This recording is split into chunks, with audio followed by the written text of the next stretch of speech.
America must help Sudan. America is the one funding the government in power and the factions. Opposition. Now, Trump is saying, I'm coming to help. Just like what he did in Israel. America funding, giving guns to Israel to kill Palestinians. Then he comes and says, I am ending the war. Just like they are doing in Ukraine. He's empowering Ukraine to fight with Russia. But meanwhile, America is benefiting from both. So he's doing the same thing. He's playing on our minds in Sudan right now. He said it last night. It's a divide and rule. And only a fool will not be able to trace the history of America when it comes to their language on peace. Go back as much back as Vietnam. Go to Panama, go to Syria, go to Afghanistan, Darfur, go to Japan. To date, children are still being born disfigured, paralyzed in Japan because of the Hiroshima. Yes, Japan. 150 years later, that ground is inhabitable. You want to come and help Sudan now? Is Museveni also fighting on that? You must surprise me, Museveni. He must show me someone that he has been training. Museveni is already training his son. He's a general now in the army. The man has started leading slowly. He's in charge of the entire army. Before his son was the CDF, he had fragmented all the armies. There is what they call SFC, the soldiers in charge of protecting the president. It had its own command structure. Police had its own command structure. Then the UPDF had its own command structure. Then the prisons. Prisons is also a full army. It also had its own structure. Now Museveni was the commander-in-chief of all the armed forces. When his son became the CDF and he elevated him to a rank of general, he allowed him to now centralize all the army under CDF. So now all the armies, all the armed forces in Uganda report to the CDF. The CDF reports to the CIC, Commander-in-Chief, which is the president. So we were talking about a leader preparing the person to come next. Museveni has done a good job. He's preparing his son to take over, man. Kagame has done the same. He has his two sons in the army. They're taking over. I have no problem. Is it sustainable? Free your mind now. Be part of the People's Pan-African Parliament. The Pan-African Pyramid Debate with your speaker, Andrew Irumba Katusabe. Okay, welcome aboard the Pan-African Pyramid with your speaker, Emperor Andrew Irumba. This time right now, not in Kampala, Uganda at Fairway Hotel or Satellite Kisasi. I am in Wagadugu, right in Burkina Faso. Burkinabe. No, Burkinabe is the human being. Burkina Faso is the country. So where are you? If you stay here, you are Burkinabe. Yeah. If you become a citizen of Burkina Faso, you are Burkinabe. Okay. So Burkinabe is the human being. The land is Burkina Faso. So when you buy a Coca-Cola, do you buy the bottle or do you buy the contents? I buy the contents. Oh, okay. So what's the point? My elder, my senior. We are not born in Africa. Africa is born in us. It's what we are. So yeah, that's who we are. We are here as people. We are not born in Africa. Africa is born in us. Yeah. We don't need a new Africa. Yeah. We need new Africans. We need new Africans. Because Africa is not changing. My elder, my mentor, my teacher, Mwalimu, Bishop Joshua Marara Maponga III. Maponga is in Burkina Faso. We've been here since last week on Saturday. Today, as I'm recording, it is Saturday morning again. It's 1 week since we're here. And Maponga has been here trying to eliminate the brains that the colonialists left here. And I think he has done a good job. Thank you so very much, my elder. Thank you. So far, I have seen how the audience is receiving your message. Some of them are very mad at you, but I think they are mad because they didn't know about themselves. Now you're letting them know. It's like somebody who has been telling you that you're a cat. After 50 years, you come and say, no, you're not a cat, you're a goat. But he wanted to remain a cat. They'd already bought shoes of a cat. They were eating cat food. No, you're telling no, you're not a cat, you're a goat. Oh, you're an eagle living with chickens. And then you tell the eagle, no, it's time now to move from the chickens and go and join your brothers and sisters in the skies. Yeah. Then the eagle said, no, I've been here. Yes, you've been here, but in the wrong place. That's okay, you've been here. But you've been in the wrong place. Yeah. So, my elder, Joshua Moponga, you greet our viewers. Greetings, Asante. How do you greet in Uganda, by the way? Musibi Mutia. Yeah, Musibi Mutia. Muri Mutia. Muri Mutia. And Vindan Tongoze Mujiwe Pimone. Mujiwe Pimone. Yeah. Okay. On a serious note, Bishop Moponga, just in 1 minute, why are you here in Burkina Faso? What's the reason that brings you here? First of all, I spoke to you, you were in that place, I've forgotten the new name you've given it. A tomb raider. Pambefumi. You are in Pambefumi, a tomb raider. That is UK, what they know. And you jumped from there all the way to here. What's making you move up and down without resting? My spiritual journey is taking me to critical places to fix the historical narrative. I mean, I was in Butiama, Tanzania, at the home of Mwalimu, to look at the start of the liberation movement that liberated the entire South. This includes Uganda, this includes Zambia, this includes Zimbabwe, Botswana, South Africa, Namibia, Mozambique. Julius Nyerere was instrumental. There is a movement, one movement that swept all that and liberated. I want to answer why am I in Burkina Faso. Yes. But I can't answer Burkina Faso before I answer Tanzania. Okay. Because I want you to see that one country, Tanzania, which is in flames now. Yes. We will talk about that later. And we will talk about it. It's actually which is in flames right now. But before Tanzania is in flames, Tanzania is a home, was a home of the liberation of all the southern countries from the colonial rule. Tanzania gave these countries their home base for training. Tanzania gave them food. Tanzania gave them passports. Tanzania allowed itself to become a route from which liberation heroes could move from there to China, to Russia, to North Korea for training, to Cuba. And all you needed was an environment, a country which understood the politics, the agenda, the dynamics, the liberation. Mwalimu, the liberation agenda. Mwalimu and Kwame Nkrumah, those two people cannot be left during the 60s and 70s to actually place an environment which was conducive. So our heroes were moving between Tanzania and Ghana as routes into Nigeria, into Burkina Faso. And even Nelson Mandela got a diplomatic passport from Sankara here. Sankara here, Burkina Faso. Burkina Faso. So in South Africa, you may be thinking that you just got liberated, but you need to understand the strategic partnership that other countries would give you. Then your question is, why am I in Burkina Faso? Yeah. 30 years later, or 20 years later, as the regional politics and the frustration of the neo-colonialism system is working in the young people, we need a new form, new format of governance, away from neo-colonialism. Burkina Faso has started to spearhead a concrete military government transformative strategy, which then restores power both to the kings and the chiefs, and which also wins itself away from the colonial France, which builds new industries in manufacturing, which explores the resources that are on the ground, which were kept as secrets by the colonizers. Can you believe when the French left here, Burkina Faso was said that they have no gold, but they have uranium. But if you've done your geology very well, wherever there is uranium, there is platinum, there is lithium, there is gold, there is 14 other minerals that go with uranium.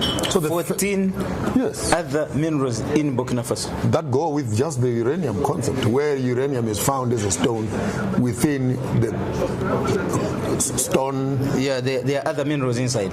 So now France is angry. The French told them that you don't have minerals. No, they were told they don't have gold. The French told them that Burkina Faso has no gold. Burkina Faso has no oil. But now when mothers are digging wells in the bushes, and then they say, no, we cannot have water here. Some of the water is coming oily. What is this? 5 meters into the ground. Mali, for example. Then boom. But the colonialism had maintained on their own research that there's nothing. Why? Because we want to keep your treaties and your agreements with other countries and keep these countries in poverty. We are in Burkina Faso to see how an African country can unlock its potential. Burkina Faso will work as a launching pad for the revolution, the economic revolution. Julius Nyerere and Tanzania worked for political revolution. But now Africa is almost politically liberated. But the new war, which we see starting now, it is the war of economic liberation. And I want to send a message right at the beginning of the program. Any African president who is not aware of the type of war we are fighting now is bound to lose, because people are no longer interested in slogans and guns. People want... We're independent, but your gold is somebody's business. Want manufacturing. I've been saying this for the longest of time, Rumba, but now you know that. Yeah. We want manufacturing. We want beneficiation. We want industries. We don't want bilateral treaties and what that tell us what to do with our things. We want a government that will look at the community and say, how do I make this community sustainable? Okay. So now, you brought in an important aspect when you're talking about your strategy of economic war liberation. You bring in Tanzania, and we were intentionally intending to discuss Tanzania. In your thinking, you are positioning Tanzania as your strategic ally in this war, but Tanzania is in flames, Bishop Maponga. The war that Nyerere and the dream that Nyerere had, it looks to me that somebody in power right now is seceding from those principles. So are you going to have a Tanzania ally with you to fight on the economic war when the citizen cannot even speak? I mentioned Tanzania, and I gave it the accolade that they gave us political freedom. But their failure to translate political freedom into economic freedom, emancipation, into industrialization, it has caused actually the political parties to still think that they can still run around with slogans. And the slogans of democracy have now shown us that democracy can be manipulated. We've seen that in Cameroon. We've seen that in Madagascar. We've seen that in Tanzania. And we've seen that in Ivory Coast, where the leaders of the parties, the leaders of the government, and even during Mugabe's time, let me not be selective, even during Mugabe's time, we have seen how elections have been rigged. And we're not new to this. Even Donald Trump was complaining of the same thing.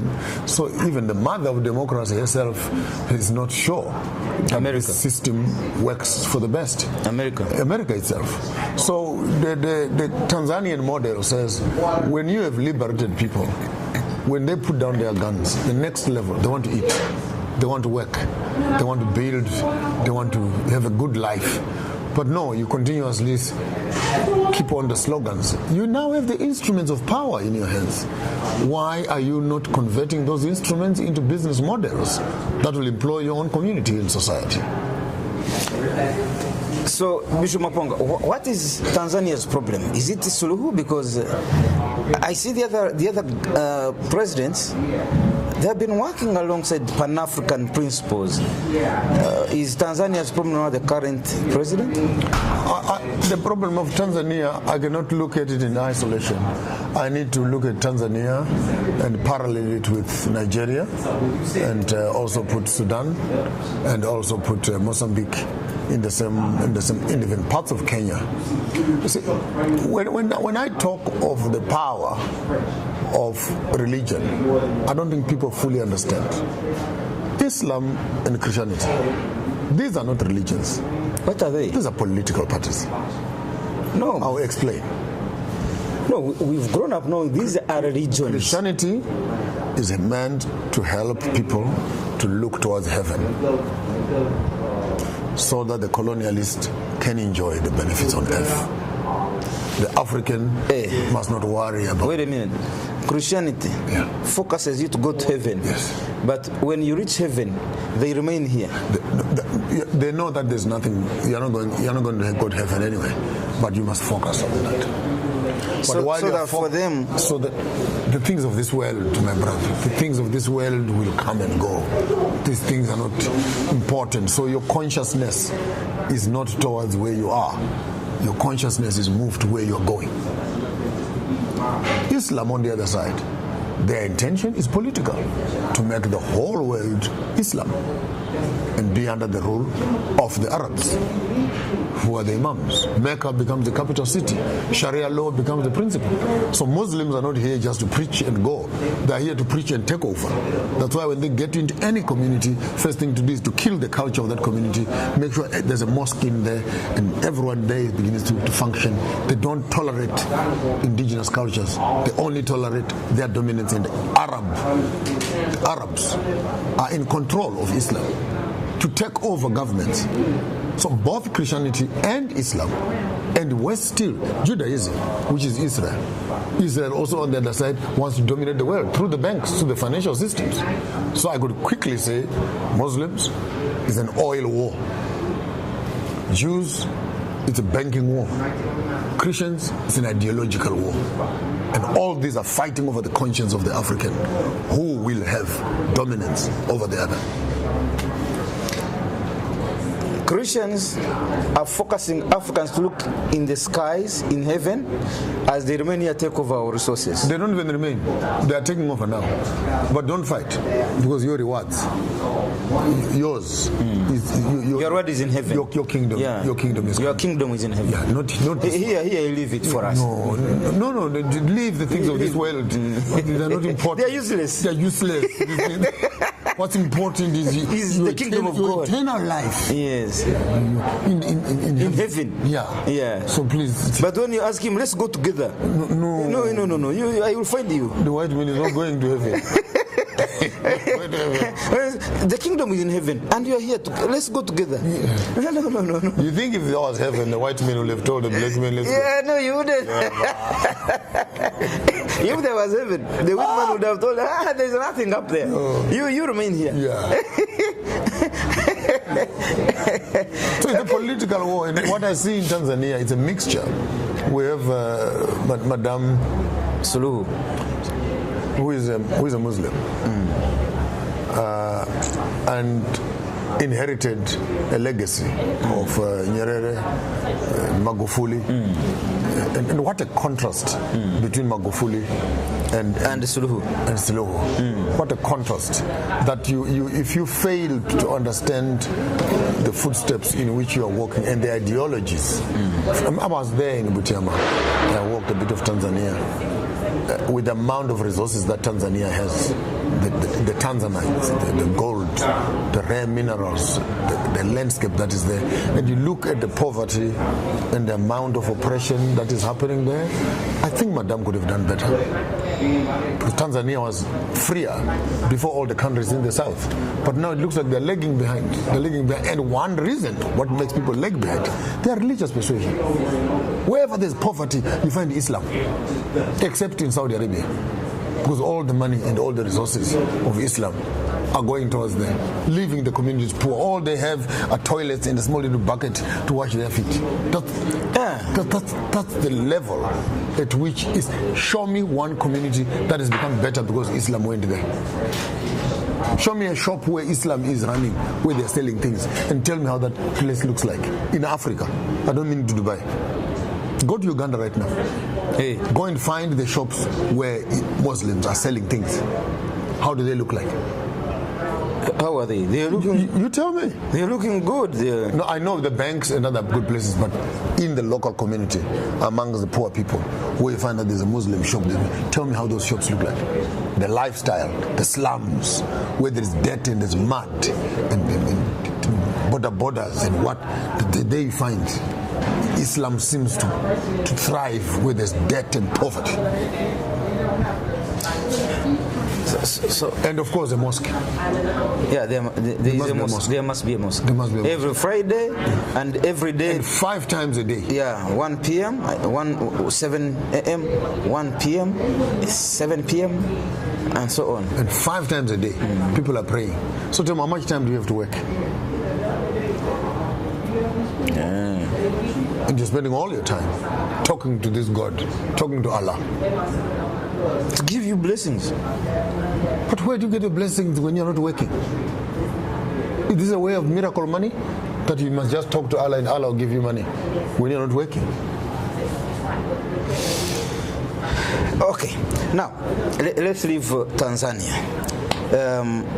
But before we leave Tanzania, what advice would you give Samia Suluhu? Because resign. Suluhu is saying she has won by 98%. No. But most of his opposition members, they in jail.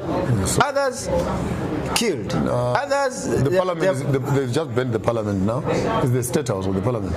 They put it in flames. So the best thing, power, Irumba, is not what you have. Power is what people give you.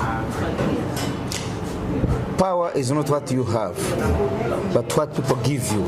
Not how you manage them, but what they allow you to do.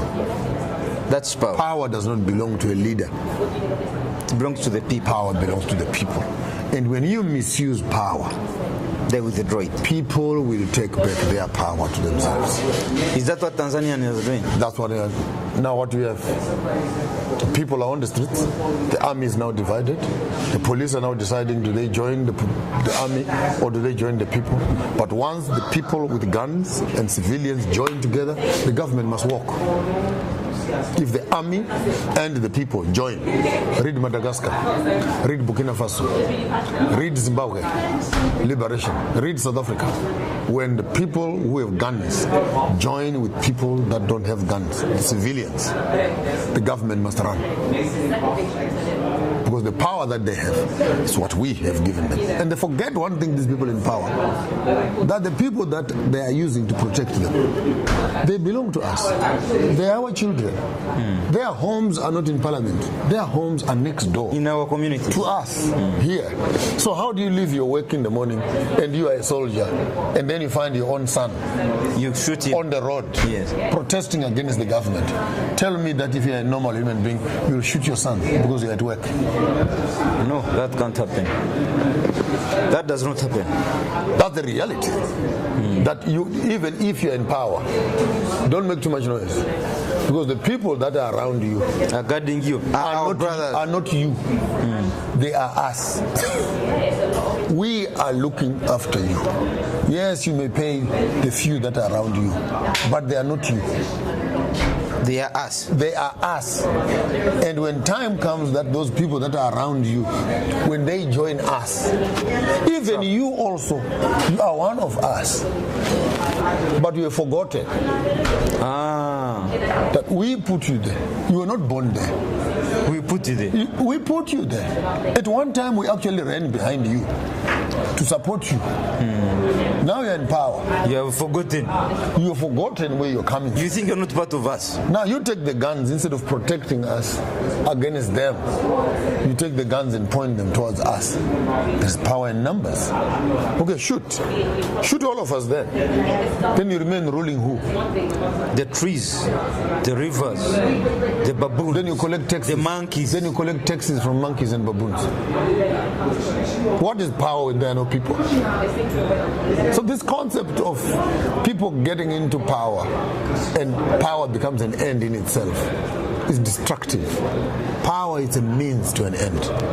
I want to move to next country. Look in that camera and advise Salah Suluhu what she should do right now. Madam, the best thing for you to do right now is to resign. and walk away from that with dignity. Because if you resist, by the time you finish, Tanzania will be finished. There will be nothing to redeem. You may think that you are safe, but tell me, how will you run a country that is in flames?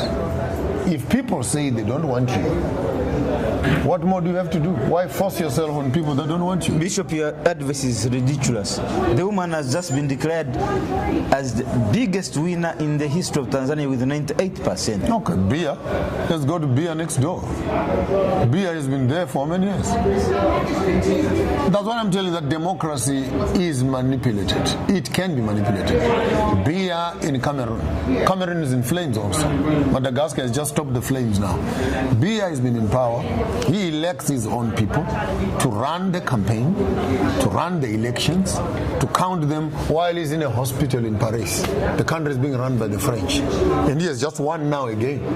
And the United Africa Union, not United Nations, Africa Union, has just declared him the rightful winner. And they are quiet, by the way, when these people are misbehaving in democracy. Until the people stand up and they fight. Madagascar, good example. They were quiet. Madagascan people were not happy with what was happening. But the AU was quiet. People went on the street, AU was quiet. People fought, people died on the street, AU was quiet. Until one of the soldiers says, no, this is enough. Stands up into power, stops the guy, runs to his bosses in France. What a shame. The whole chairman of SADC. He is now the sitting chairman of SADC. He runs to France when he's got 16 countries where he is chairman of. He cannot trust any one of those countries. He runs to France. I even respect Madame Saleh. She ran to Zimbabwe. I hear the rumors are saying she's hiding in Zimbabwe. Yes, I just got the news there. Flew here. She's sitting in Zimbabwe there. She's run away, getting some advice maybe from Zimbabwe. Why didn't she cross to Uganda where she has been attending classes with William Ruto every evening? It's a good question. Kenya is next door. I mean, this is the time William Ruto and Sulu, they have Museveni is here. They've been Kagame is here. Ruto is here. Brothers, I'm in trouble here. Yeah. Hakainde is next door. Chabi in Mozambique is here. This is where we must begin to see the connection that if ever they mean business, that this relationship that they say the East African community, they can EAC. start talking. They can start talking. But boom, there's a problem. Madagascar president is in France, hiding behind the skirt of Macron. The skirt? Yeah. Macron is a man. No, I don't know. He's hiding behind Macron. You remove the word skirt there. He's hiding behind the skirt of Macron. Macron does not put on a skirt. Oh, he's hiding behind Mrs. Macron. Okay. Yeah. That's okay. Is Mrs. Macron a man or a woman? Macron is a man, but he has a woman. So maybe he's hiding behind the woman. He must go and check out Candy's file. But I mean, for too long we've been protecting this rotten behavior. Let's finish this point properly. When the people of Madagascar had problems, AU was quiet. When the people of Tanzania are having problems, AU is quiet. When people of Cameroon are having problems, AU is quiet. Ivory Coast, AU is quiet. When they overcome their problem and find a solution, Burkina Faso, now AU comes out. And ECOWAS. No, we don't agree with that one. Sanctions. Where have you been? Sanctions. So you ask yourself the question, is this Africa Union? So for them, they are reactionary. They put AU has the power to call a member state and say, Tanzania, Sulu, please, let's come on the table and we share. What's the problem? But they are not doing it. However, when people find themselves solutions, now those solutions are now being rejected by African Union and say, we don't agree with that, we don't agree. But you should be part of the solution searching machine. I would want even to say, if AU was anything, and all the member states agree with AU in terms of policy, this is what you could have done. All of the elections, the entire electoral machinery is removed from countries. When elections come, the mother, AU, comes to settle. You can't have two children that are in the house fighting each other, and then they must settle between each other. You as a mother, you come into the house and hold one child on one side, hold on, what is the problem here? And you settle disputes in the family. Now, how do you think that in a family where a ruling party is in power, and the ruling party is the one that must order the ballot boxes, it must order the security, it must organize the transport, it must organize people who are going to count the votes, it must buy the pens, and it must tick the boxes, and then they must announce who has won. Tell me in your rightful mind, who can run this machinery and they will make themselves lose? Common sense. Uganda, talk to me. How do I employ and pay for opposition and run opposition and run the ruling party and conduct the elections, count the elections, and then I must lose? Bishop, you wait. When I'm talking about Uganda, you're going to say yourself, me, I'm going to do like this. If you're talking about Uganda, you're going to say yourself. I'm saying you're going to host yourself. This is Zambia. Okay. This is Zimbabwe. Okay. This is South Africa. Okay. This is Ghana. This is Tanzania. This is Madagascar. This is Kenya. This is Rwanda. You leave Uganda. This is Cote d'Ivoire. No, this is Africa in its totality. Okay, this is me and you in your house. Okay.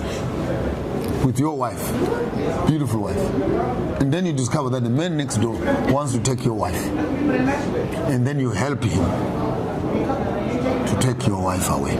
Are you okay? No, I'm not. What do you do when you discover that another man next door is chasing your wife? What do you do, Andrew, as a human being? I have to fight that guy out of that place. So what makes you think that politicians are not human beings?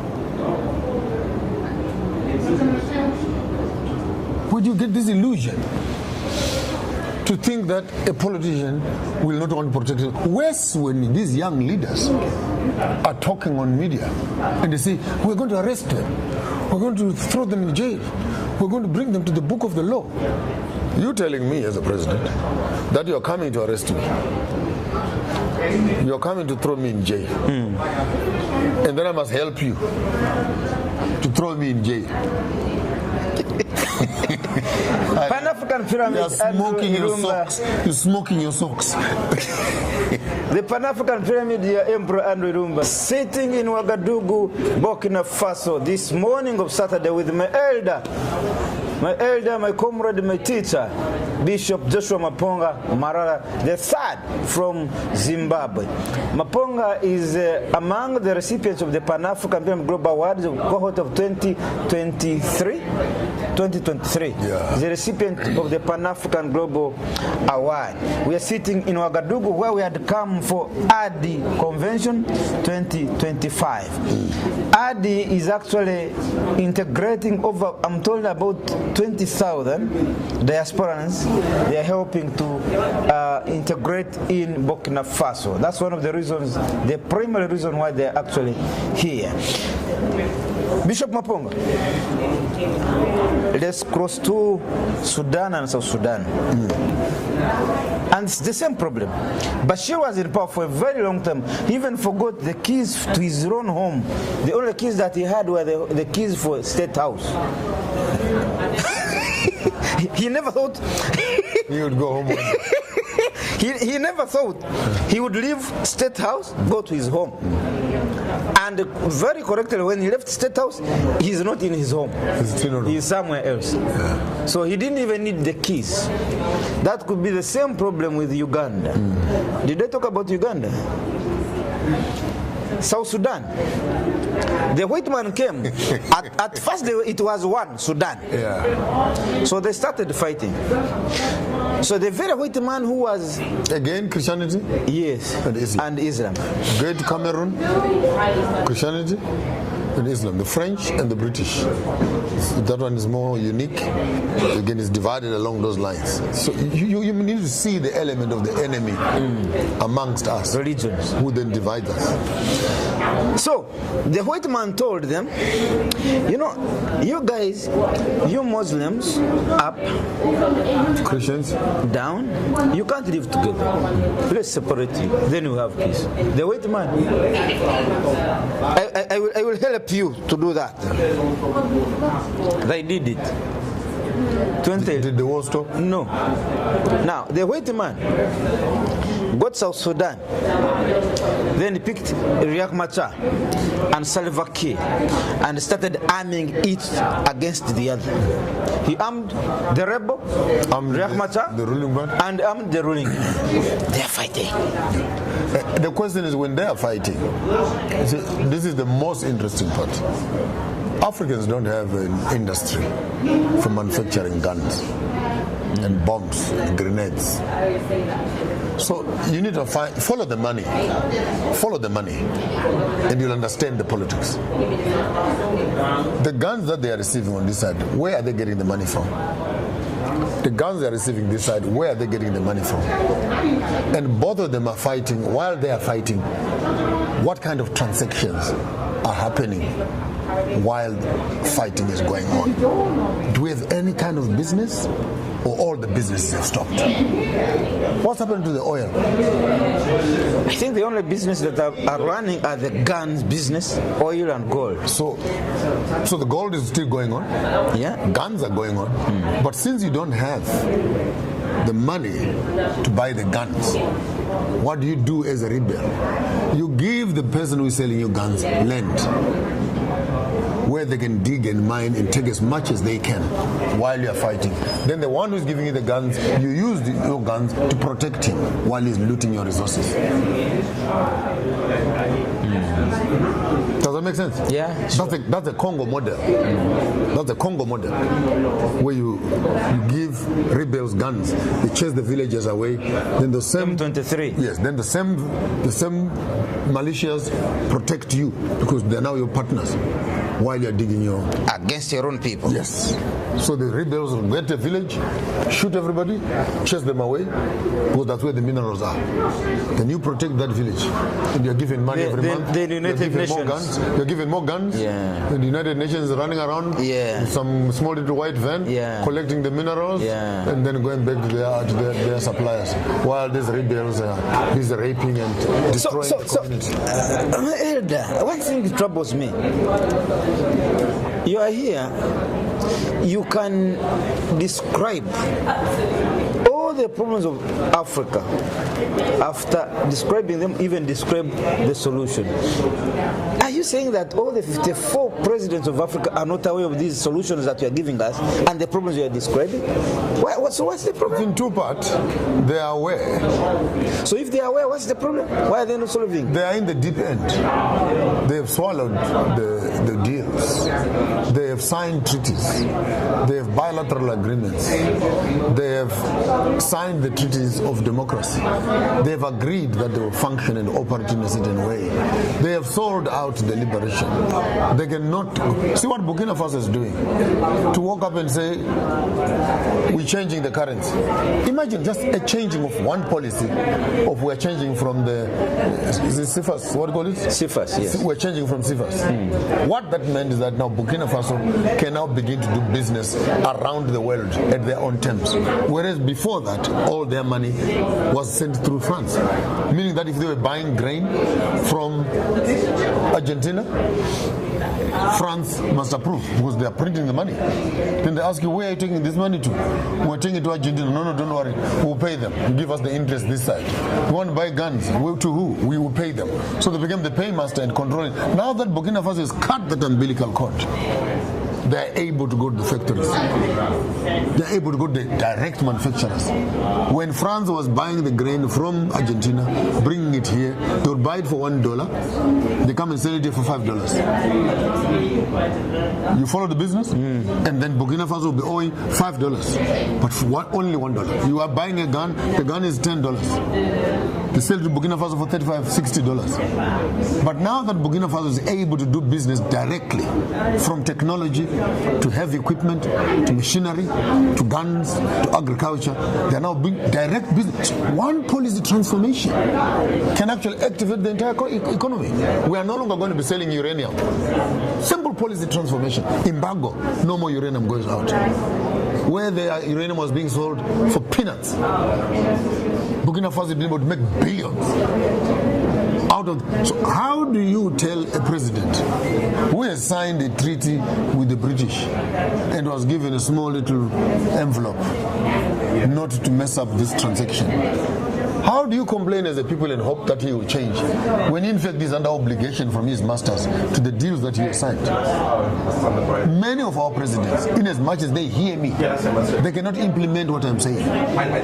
Because by implementing it, they must go back on their words. That's why some of them, we must actually remove them from power. Because their hands and their heads and their feet are tied to the deals and agreements. You just see this president flying into France, they're signing bilateral. Does anyone amongst you educated people ask, what are they signing for? When did they read that document? What is the fine print of that document? What is he agreeing to? He is agreeing on behalf of all of us as a country. Is what he is signing what the parliament has agreed on to. I mean, look at Kenya. You wake up one morning and your soldiers are in Haiti. William Ruto. Then ask Ruto. The deal is between Ruto and Haiti. Did you take this thing to parliament? Did the Kenyans agree that their children must go and die in Haiti? No, they didn't. The point is no. But all they do, they have gone in. Ruto just shook the hand of Trump. And by morning, kids are shooting each other in Haiti because the president's got presidential power under the democratic system. And the children who are dying, there is no shade of Ruto there. Ruto's kids are not there. Ruto's kids are not there. So under democracy, they are what they call executive powers, which means that the president can make decisions as on your behalf, on behalf of all the entire people, even if he's driven by greed. Now, how do you now tell Ruto to say bring back the soldiers when he has already eaten the money? You signed and they have given you the money. You signed. And the people are saying bring our children back. Some of them died. And how do you bring them back when the money is in your pocket? Give and take. How do you look to your principals? But you agreed, my brother. What's wrong now? Democracy is a crime scene. Democracy is a crime scene. A crime scene. Multinational companies have access to poor economies and abuse them as they please. And the law, using democracy, the law will protect them. From that abuse. That's why it becomes a crime scene. A crime scene. It's another crime scene because the one who is negotiating on goods that don't belong to him. He's negotiating with children that don't belong to him. He's negotiating with power that doesn't belong to him. He's making a decision as an individual without being given authority by the people who put him in power to make that decision. So how do you give the Chinese land that belongs to our forefathers, like in Zimbabwe? But the other day, so actually you are fighting with Chinese in Zimbabwe. They are destroying the very environment. I saw it. And I even saw somebody died in their factory. I'm not mixing my words. I've put the Minister of Mines on critical things. I've put the MPs on critical things. I've put my guns even towards the government and said, we cannot as local people look at this. And the Chinese have not only started digging minerals, they've started killing people also. Shooting and killing. Chinese. When the people, now, and the government, this will be difficult. They were found with drugs. Who were found with the drugs? Chinese. And they were only charged $150. And they walked out. Hey, $550. $150. 150. Go to China. When you are found with drugs, what happens? Oh, death penalty. They kill you. Yeah. I said, why not use the same principle they use in their country here? Yeah. Now, when they start killing people like this, the government tiptoes and holds these Chinese with cotton gloves.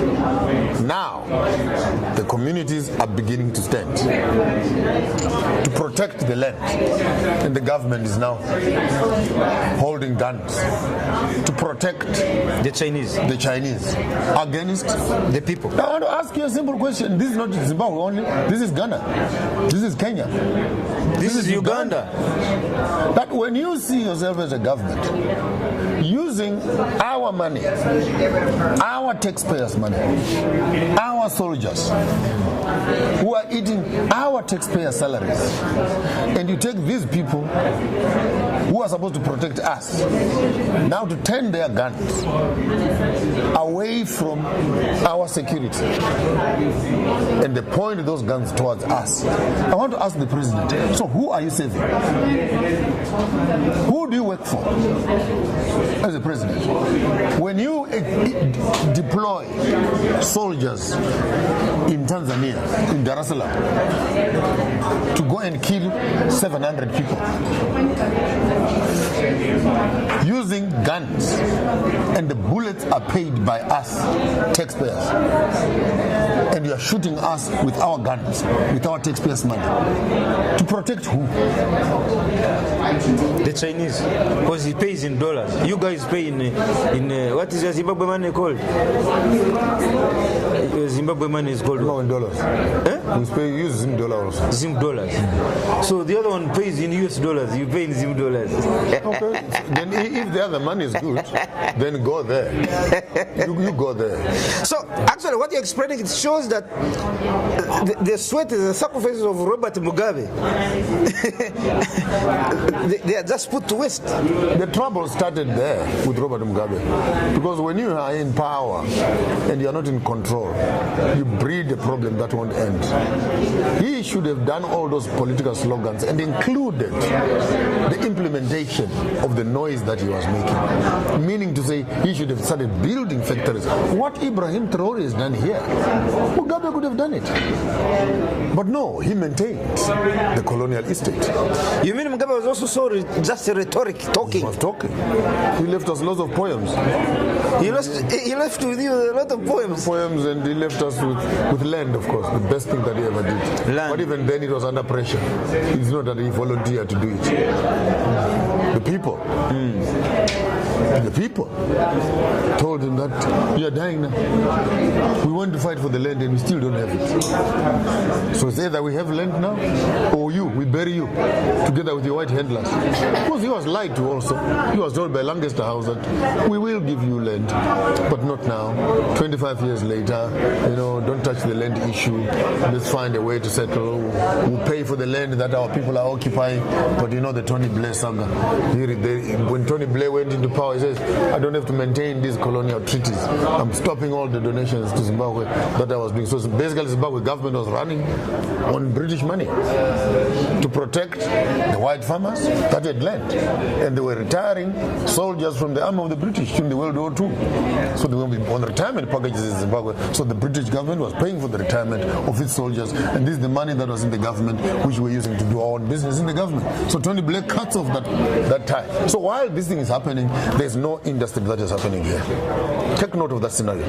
There's no development that is happening here. Just a little bit of a school there, some small little trophies to keep black people happy. But no meaningful transformation, industrialization. In fact, many companies started closing down. Banks closed down. When sanctions came on top of that, the economy collapsed to zero. Somebody told me he would carry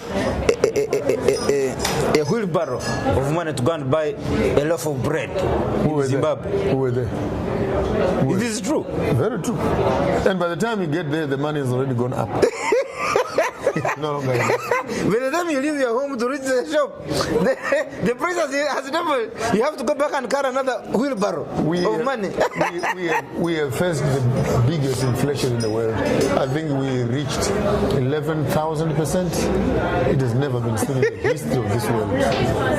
I was about to award Robert Mugabe as a great doer, a great Pan-African. No, on specific issues of liberation, we must avoid falling into the trap of the hero mindset, where we isolate liberation to one person, where we see the Nelson Mandela syndrome, where we see the Robert Mugabe syndrome, where we see the Julius Nyerere syndrome, where we see the Martin Luther in America syndrome, the Hitler syndrome, where you isolate one leader as if to achieve he anything, was fighting alone. It's just one person. It's not, when you look about the liberation of Zimbabwe, we think that it was just one person who went to war. Mugabe was in suits, Mugabe was in Ghana, Mugabe was in studying, he was in University Ken Banana. These were salad kids who were busy. They never even shot a gun one day. Mugabe? But for what? Mugabe was an administrator in the office. People who fought the war, the Chitepos, the Tongogaras, and they never made it across the bush. They died. But he could speak English. So they said, since you can write and write, you negotiate on our behalf. Now, the liberation is all swallowed into his success story because he is the writer of the story. So there's a book we have, the struggle for Zimbabwe, and he is the hero there. Long walk to freedom. Mandela is writing his story as if he fought South Africa. He was having 3 meals a day in prison. Mandela? Of course. He was in jail, but having 3 meals a day. When actually others could not even afford one single meal. So who liberated the country ultimately? Who fought the country? There are those people who died. The Chris Hanias. Yes. The Peter Mukawas. Yes. Huh? Yes. Some were hanged. Some were poisoned in prisons.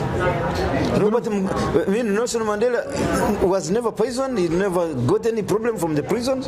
He came out well. Did he come out well? Triumph. And when you write a liberation in that angle, then we do a hero syndrome where we glorify one person. Even for my elder Museveni to be where he is, he did not fight alone. There are people that helped to get there. Actually, there are people who died. Generals that helped him to get there. So when you are writing a story, you must write it as a collective. And I think we need also to move once in a while from this Pan-Africanist award where we're giving individuals. We may once in a while want to give organizations and recognize the collective effort.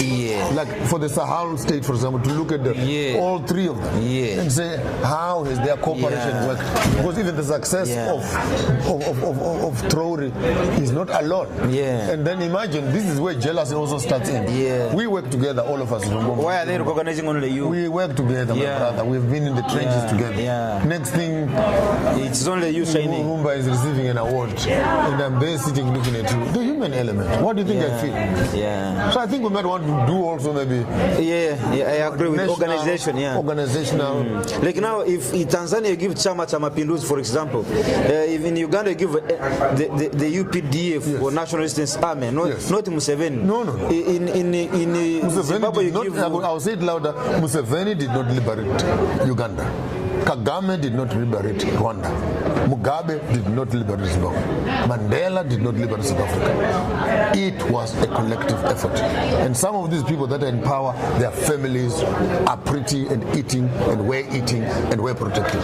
They never experienced. Actually, some of those families were even abroad. No, they were in abroad. When you're going to start like Museveni, his entire family was in Sweden. They first had to fly them out, then they start the war. I don't think who is this? Mugabe was in Ghana. This Julius Nyerere's family, when he was fighting, it was in Tanzania. No, they don't do that. They first fly out their family, then they come and fight. Right now, Bob, when he's fighting, his children are starting from outside. Now Tanzania. So the children whose children are on the ground right now? I'm asking you. Tanzania is in flames right now. Where is Madam? I'm told he's in Zimbabwe. Is she not safe? Yes. But those people that are dying? Fantastic idea. You've given me a fantastic idea. Fantastic idea. What's happening in now as we leave Sudan? I'm told by now about 30 people, and I've seen this. Trump last night came and commented, and he's attaching it to religion, and then he's saying, "I'm coming to help Sudan. America must help Sudan. America." That's how Trump is speaking. America must help Sudan. America is the one funding the government in power and the factions. Now Trump is saying, "I'm coming to help," just like what he did in Israel. America funding, giving guns to Israel to kill Palestinians. Then he comes and says, I am ending the war. Just like they are doing in Ukraine. He's empowering Ukraine to fight with Russia. But meanwhile, America is benefiting from both. So he's doing the same thing. He's playing on our minds in Sudan right now. He said it last night. It's a divide and rule. And only a fool will not be able to trace the history of America when it comes to their language on peace. Go back as much back as Vietnam. Go to Panama, go to Syria, go to Afghanistan, Darfur, go to Japan. To date, children are still being born disfigured, paralyzed in Japan because of the Hiroshima. Yes, Japan. 150 years later, that ground is inhabitable. So you want to come and help Sudan now? I mean, if I was supposed to speak to Trump, I would say, can you just go back and fix some of the problems you've been causing all along? As early as yesterday, Gaza. Yesterday, we're not even talking tomorrow. Yesterday, even this morning, there are homeless people, broken homes, poor sanitation in Gaza as we speak right now. And your friend Netanyahu is there. Netanyahu is not my friend. No, your friend. I'm saying Trump. Oh, your friend. He's right now. His hands are dripping with blood. And you want to start a new thing altogether. But when you look at this thing very intensely, Irumba, you will thank me later. Next time you are doing these interviews, I want you to do your research first. Find out what is the American interest in Sudan. What is it that Sudan has in the short term, medium term, and long term? What is it that America is interested in? What is it? It's oil, my brother. Huh? Oil and gold. Oil. Not the human beings. Oil and gold don't care about not the human rights. Politics of the is money, my brother. This is business. Not the human rights of the Sudanese. No, what human rights? Does America respect any human rights? Who is in Guantanamo Bay? Animals or human beings?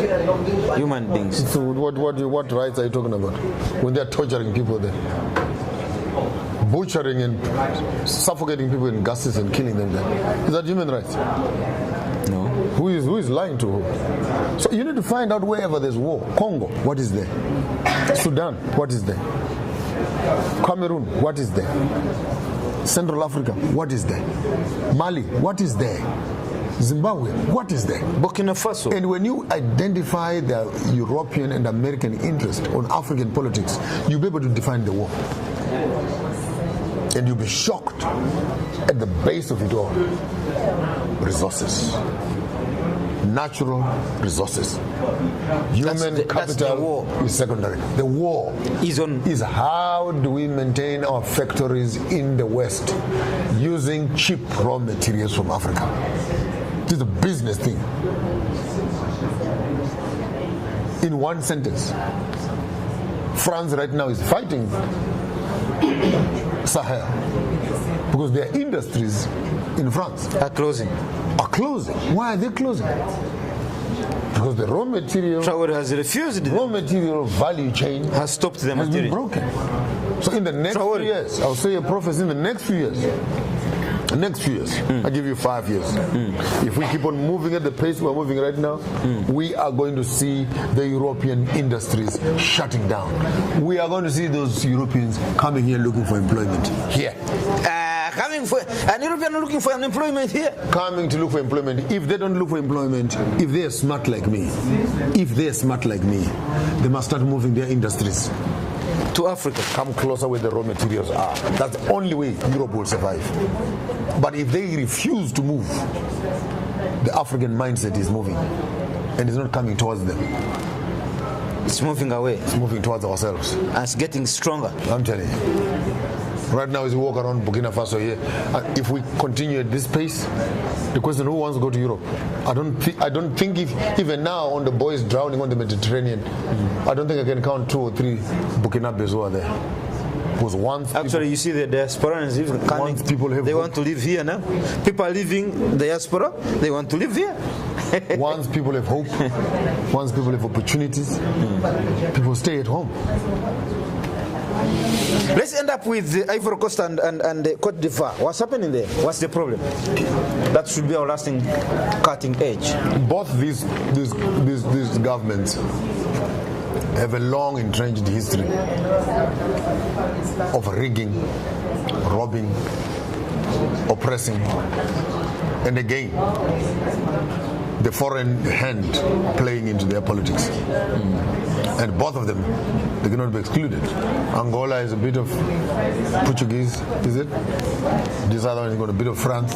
But of course, of all the colonizers, the Portuguese were the most useless. Most useless bunch of people. Mozambique and Angola, where the Portuguese were, nothing happened. Nothing. Portuguese are just the barbarians of Europe. They are just primitive. They did nothing. Walked.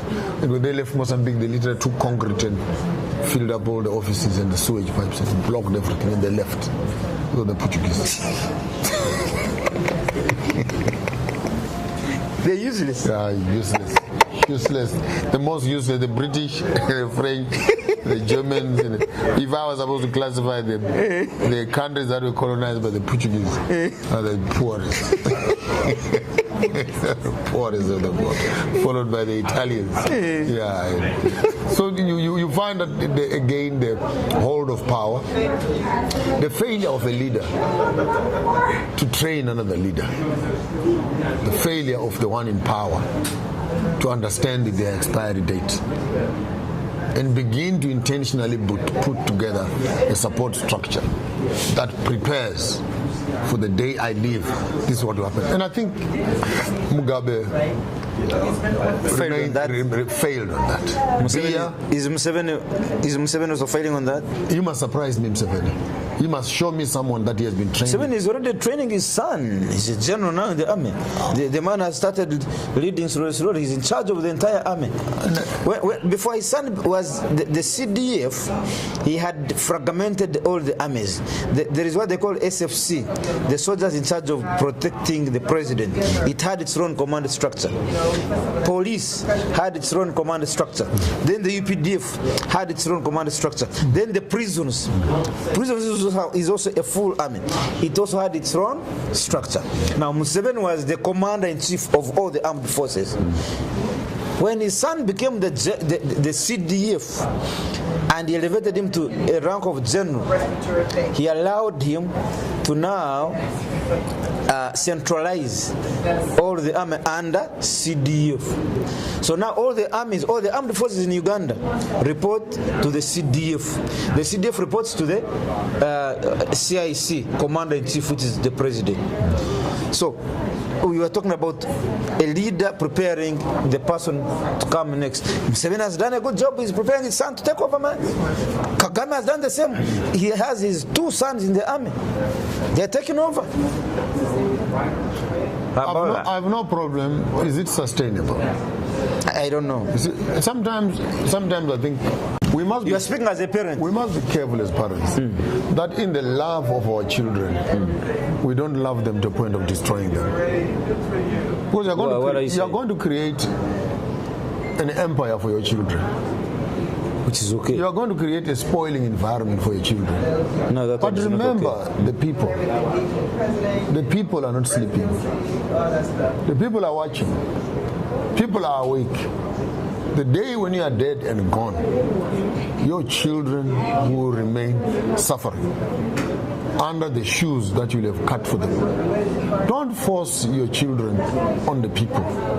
Let the people choose them. So that advice is going to who?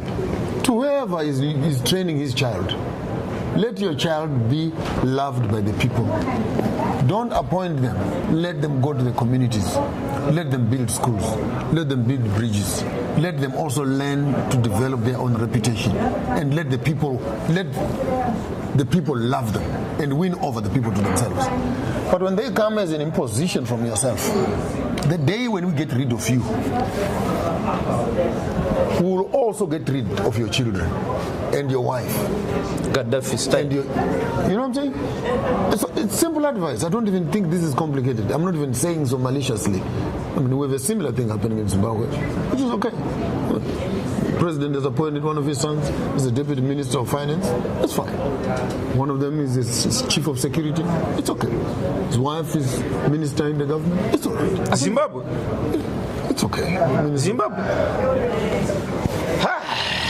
Same disease. Why don't we end the show here, my elder? It's not a disease. It needs to be fixed. I'm saying it's okay. But remember, when things are set up like that, and for me, it's coming from a very good place, from a very good heart. That as an advisor, I would say, watch out. Because when you do so, you cut short the longevity of your family and children post your death. Because then you are blackmailing them with yourself and at your removal and at your exit. But Bishop Maponga, as we end up, many people who know that we are friends, that I am your son, they always ask me a question. Why don't you ask your guy to go in the system and correct things? Why are you shying away from leadership? I'm a social engineer. Even if I go and take over the system, but the people that I take with me there still have the mentality of the same system, it's a waste of time. I'd rather spend my time developing the quality of leaders that are able to run the system. If they want me there, I'm not elected. I'm not electable. You appoint me. And on that point, thank you so much, my elder, Comrade Bishop Joshua Marara Maponga III from Zimbabwe. We've been in Burkina Faso, Wagadugu city. And my name is Andrew Irumba Katsabe, your speaker, and this is the Pan-African Pyramid. Thanks to our partner, media sponsors, NBS Television, The Spy Uganda, Detective UG, Fairway Hotel, and Satellite Hotel. I say now, thank you so much. Free your mind now. Be part of the People's Pan-African Parliament. The Pan-African Pyramid Debate with your speaker, Andrew Irumba Katusabe.